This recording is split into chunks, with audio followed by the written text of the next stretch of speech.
Welcome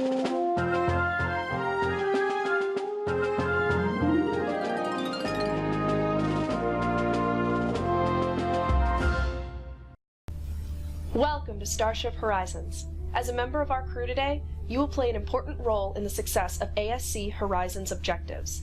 This fully interactive experience includes touchscreen controls, ambient lighting, and realistic sound effects. If you, or anyone in your party, is sensitive to flashing lights or loud noise, please alert someone with a Horizons logo shirt like the one I'm wearing. It is your duty, as part of the Horizons crew, to communicate with each other, but mostly to the captain. Where are my captains? Encourage your crew and ask them questions along the way to get the most out of your experience. Ultimately, it is you that is responsible if your team succeeds or fails. Are you more of a Captain Picard or a Captain Crunch? As in, watch out for the planet. Okay, let's go over the interactive roles that we have for you today.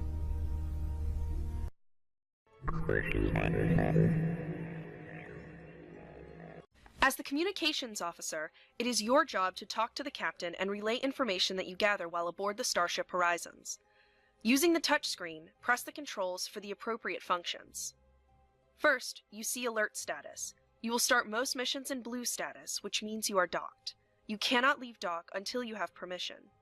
Once you leave space dock, you will go to green alert status automatically. Green is your base, everything is okay status. You will now be able to change alert status accordingly. Yellow alert status will allow shields to be raised, and red alert status will allow weapon system to come online. Always ask or allow the captain to request status before changing them. Below the alert status, you will see the camera system. Feel free to play with the controls to change the view of the main 3D screen in front of you. You may want to get the captain's permission first. Now to the main reason we are here, to communicate with other vessels in alien life. Sounds like fun, huh? You can see the contacts in the bottom left of the screen. You will notice the name and distance of the objects. Allies will always show as green, enemies in red. White objects have not been identified yet. Your science officer will have to help with that, so alert your captain when needed. Let's click on an object like the space dock. Didn't we need permission to leave? Once you click on the object, a new window will open in the active incoming messages. We have two options currently, new or clear. Click on new, and we are given a choice of messages. Request permission to leave space dock by clicking the appropriate choice. We will be given a response and hopefully be able to depart. Yes, we have been granted permission to leave. You can press clear to remove any current messages, or click the X to close the window. Deck status is there so that you can report when all deck have moved to a current status alert or if there is a problem.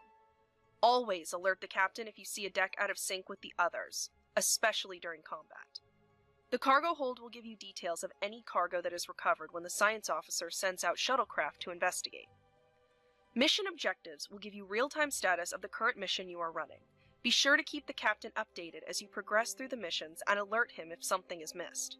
This concludes communication training.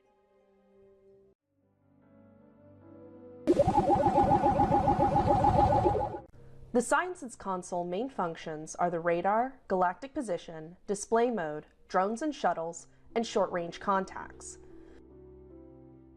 Notice the 5 objects in the contacts menu. There is one that has not been identified. Select the object on the radar screen, and once scanned, we will see its container A113. Once identified, objects will be displayed green or red depending on hostility status. In this case, non-hostile. Scan results for biologics, energy, elements, or detected cargo will be displayed on the right.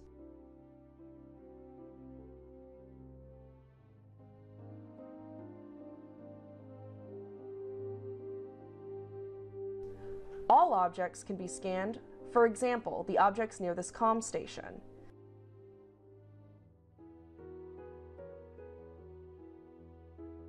Display mode provides controls for stellar map, system map, or back to radar.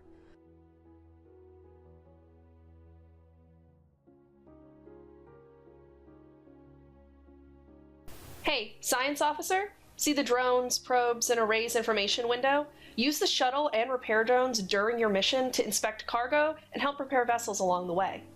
Maybe even Horizons could use some assistance sometime. You can use the magnification controls at the bottom of the screen to get your bearings.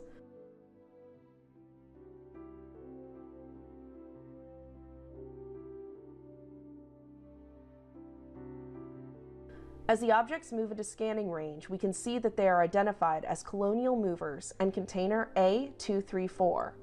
Note the scan results for each and relay this information to your captain.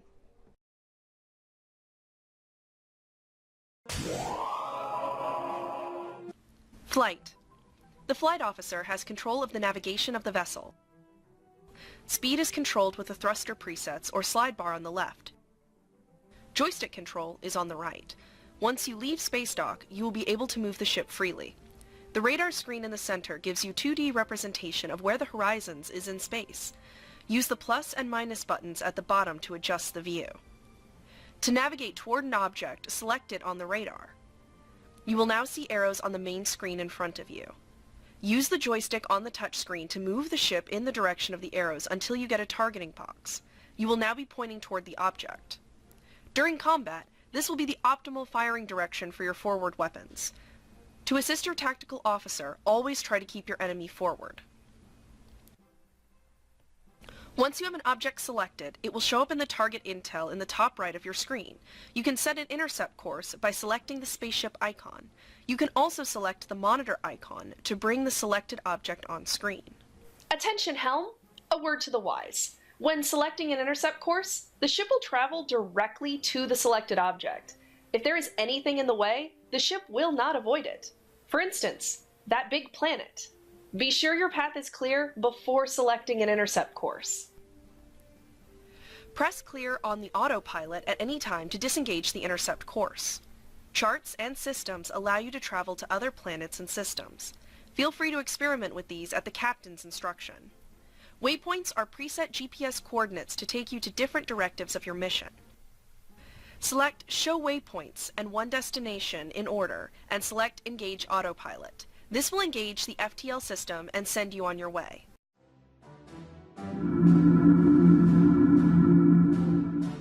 The tactical console main functions are the radar screen and the weapon systems. Readouts for vessel status, weapon loadouts, and target intel are at your disposal. Shield and weapon systems will be enabled or disabled according to alert status. For example, shields will only become available during yellow alert, and weapon systems will not be engaged until a red alert is in effect. Throughout interstellar flight, starships and their crew encounter a myriad of objects that cannot be identified as friend or foe. As such, all objects are marked white until hostility is determined, in which case they will be presented as green or red. Notice the objects and distance indicators above them on the radar. Target selection can be done directly from the radar screen. Once selected, the object can be displayed on the main view screen by selecting the monitor icon. This will aid flight officers in tactical maneuvering. When the captain gives the order, the communication officer will change the alert status of the ship. Your duty as the tactical officer is to respond to the situation and take action accordingly. Once yellow alert is in effect, you may raise and lower your shields using the appropriate control on the screen as labeled. Tactical Officer. Did you notice you have 3 different missile types? Experiment with the different size and speed combinations to see what is most effective to use on your current enemy. Now that red alert is in effect, your weapon loadouts and controls will become available. Notice the range of each weapon type in the right corner of that weapon. Lasers will show a green indicator when in range. Missile banks must be continually loaded once deployed. Use the radar screen to help with weapon range as well.